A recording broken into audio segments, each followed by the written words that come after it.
Maqaa Abbaa kan Ilmaa kan Hafuura Qulqulluu Waaqa tokkoon ni amanna. Amiin.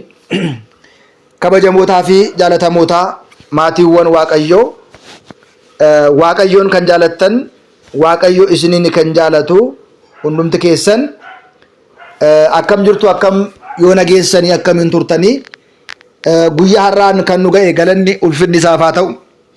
ክርስቶስ ተንሥአ እሙታን በዐቢይ ኃይል ወሥልጣን አሰሮ ለሰይጣን አግዓዞ ለአዳም ሰላም እምይእዜሰ ኮነ ፍስሐ ወሰላም። Baga ayyaana guyyaa har'aa kabajamee yaadatamee ooluun geessan baga wajjumaanuu geenye. Eebbi qulqulloota araarsummaan giiftii keenya qulqulleetti dubaroo Maariyaam hunda keenya duukaa haa ta'u. Guyyaan har'aa kun immoo torbeen du'aa ka'umsa gooftaa keenya qoricha keenya Iyyasuus Kiristoos guyyaan arfaffaa Addaam Hamuus yookiin immoo kamisa Addaam jedhameetu barsiifama jechaadha.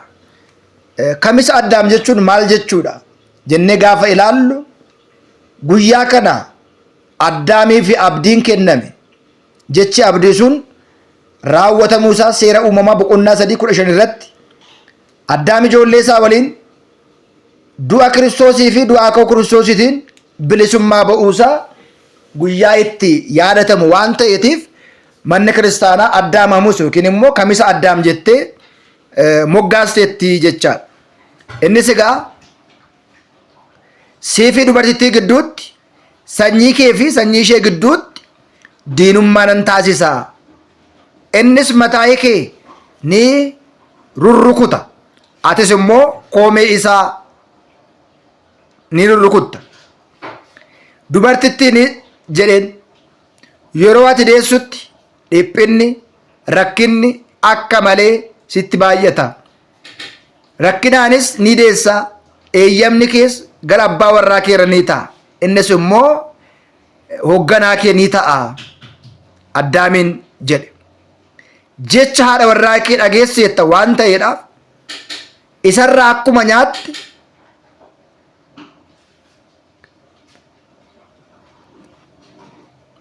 mukan si ajajirraa nyaatteetta waan ta'eedhaaf dacheen sirraa kan ka'e kan abaaramte haa taatu. Bara jireenya kee guutuu dadhabbinaatiin ishee irraatiin ni nyaatta. Qoree fi amekeelaa haa baqarsitu. Biqiltuun dachee kanaa ni nyaatta. Gara dhuftetti ni deebita. Gara dhuftetti akka hanga deebitutti immoo dafqa keetiin buddeena nyaatta. Dacheedha waan taateetiif gara dacheetti deebita jedheeti Kiristoos Addaamiitiin yakka inni raawwate, balleessaa inni raawwate, ajaja Waaqayyo inni cabse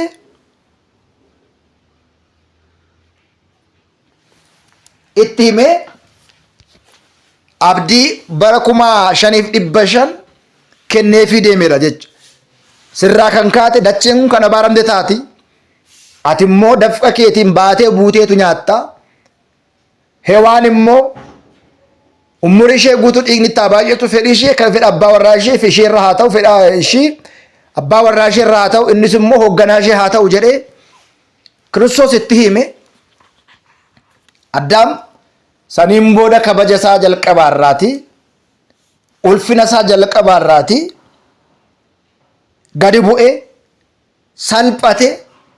Garbicha daabiloosiin garbitti daabiloos ta'anii waggaa 5,500 dukkana keessatti turuu isaanii. Addaamii isa balleesse qofa haa ta'u yawursi haa xiyaatu yookiin immoo cubbuun dhaala. Kana jechuun abbaa har'aa haadharraa daa'immanitti dhalootatti darbee dhaloota kana quucarsu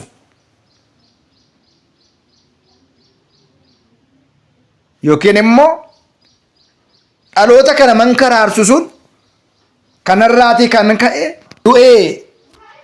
du'a keessaatii iccitiin ka'uusaa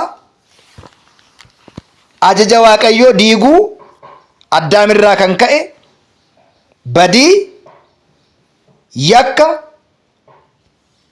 isa irra qaqqabe ta'uusaa asirraatii baruun hubachuun barbaachisaa. Kanaatiif ilmi namaa yakka Addaam raawwateetiin የውርስ ኃጢአት yookiin immoo cubbuun maatirraa maatiitti dhalarraa dhalatti dhalootarraa dhalootatti darbu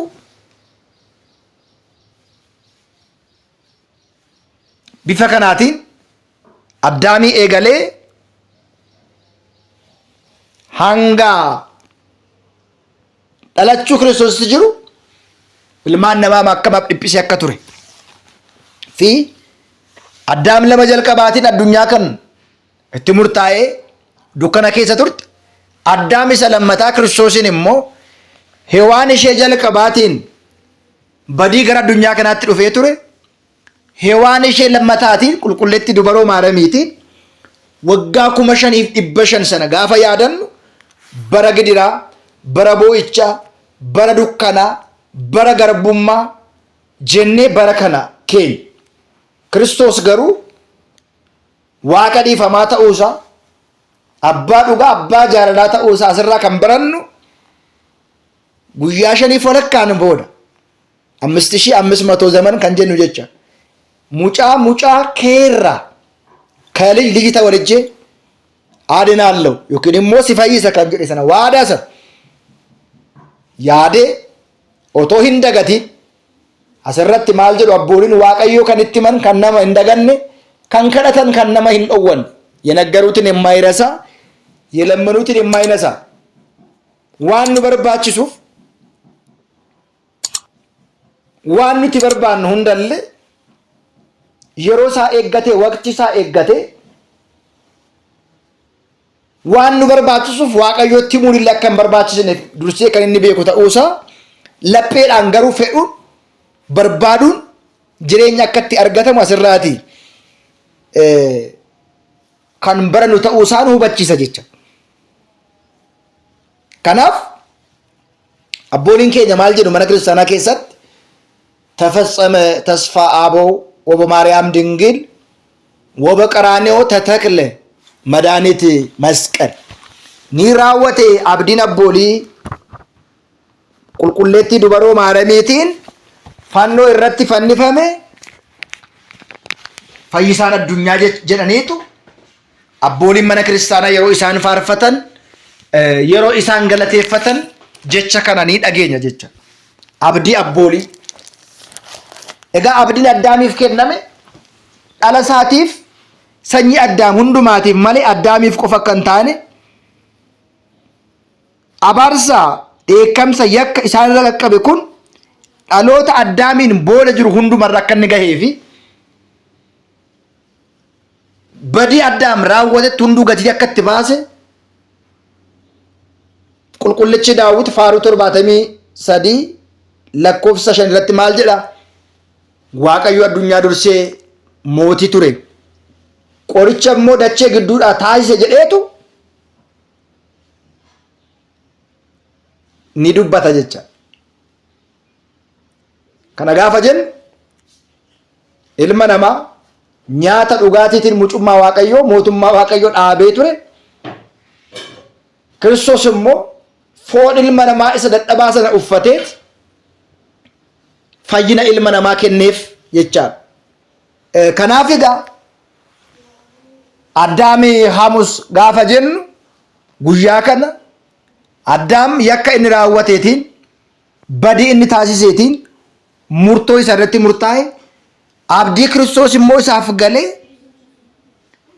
jireenyatti argatee fi jireenyatti nuu kenne kana guyyaa kana manni kiristaanaa akka yaadatamu yakka addaamis yaadachaa fayyina Kiristoosis yaadachaa addaamiin kan nurraa kaafamee ture kennaa kenname kennaa dhabne mucummaa dhabnee turre Kiristoosin immoo mucummaa itti arganneef ittiin fayyine kan itti yaadannuu fi barri 5,500 xumuramee guyyaan 5 walakkaan sun xumuramee Kiristoos itti dhalatee guddatee barsiisee cuuphee fannifamee du'ee du'a itti ka'e kun yakka addaam raawwate sababa sanarraa kaasee hundi keenya akka itti fayyinuu fi jireenya akka itti arginuuf kan nuu ta'e ta'uusaa guyyaa kana addaamamus kamisa addaam jedhamee maqaa isaatiin waada addaamiif galamee Addaam cabsuu isaatiin kenname sana waadaa Kiristoos immoo isaaf galee addunyaan itti fayyite kan itti agarruudha. Egaa dursee itti himameera. Kanarraa yeroo nyaattanitti yommuu nyaattanitti du'a duutu jedhee Kiristoos itti himeera. Kanarraa yommuu nyaattanitti du'a duutu du'a foonii otoo hin ta'in du'a akka isaan du'an yoo itti muuyyuu Kiristoos amma balleessaa hin qabu itti himeera, barsiiseera, gorseera. Hojiirra oolchuu yookiin immoo itti fayyuu kan qabu qaama silaa ajajni kun itti kenname ta'uusaa beeknee gaafa deddeebinu har'as yoo ta'e Kiristoos kan dhorke kan hin eeyyamne akka raawwannuuf kan nuuf hin eeyyamamne waadanuu jira. Kanarraa of deebinee Kiristoos kan ajaje waadanuu jira. Abboommi isaa eeguudhaan jechoota wangeelaa isaa ja'an eeguudhaan amantaan cimuudhaan gaarii hojjechuudhaan gaarii yaaduudhaan Kiristoos faana jiraachuun barbaachisaa akka ta'e asirraati baruun hunduma keenya nu fayyada. Addaam Hamuus kamisa Addaam jettee manni kiristaanaa keenya ni waamti. Hundumti keenya egaa amma maalirra jirra? Addaam gatii inni kaffale badii raawwachuu isaatiin beekna. Har'a badii akkamii raawwachaa jirra? Dhiiga lolaasaa kan jiru, lafee cabsaa kan jiru, lubbuu baasaa qabeenya namaa saamaa jiru kan jiru, gara mana falfalaa yookiin xonqaayii deemee namarratti hojjechiisaa kan jiru. Meeqan keenyatu jira? Kana hundi keenya ofaa ilaallu, hundi keenya ofaa madaallu, hojii keenya sakattaanee qorannee bira geenye waan hamaarraa deebinee Kiristoos hoolicha qalame sana gaabbii gallee foonsaa dhiigasaa foonsaa nyaanee dhiigasaa dhugne jireenya bara baraa akka itti argannu hunda keenya nu barbaachisa. Ani gama kootiin egaa fardi biraan ga'a malee hin waraanu. Ga'een keenya barsiisuudha. Ga'een keessan barachuudha. Barachuu qofaa miti. Kan barattan immoo hojiirra oolchitanii ittiin deddeebi'uun hunda keenya nu barbaachisa. Hunda keenyaaf gaarii ta'a. Kanan taane taanan garuu maqaadhumaaf deddeebi'uun faayidaa hin qabu. Addaam Hamuusin gaafa yaadannu badii Addaamii fi waadaa isaa galame as keessatti yaadanna. Barsiisaan Waaqayyoodha, gorsaan Waaqayyoodha. Nu barsiisee nu gorsee sa'a kanaan kan nu qaqqabsiise umurii keenya hafe nu eebbisee nageenya jaalala arganne gaabbii gallee foonsaa akka fudhannu bitaa isaa otoo hin ta'in mirga isaa akka dhaabannu Waaqayyoon nu gargaaru nu haa turu.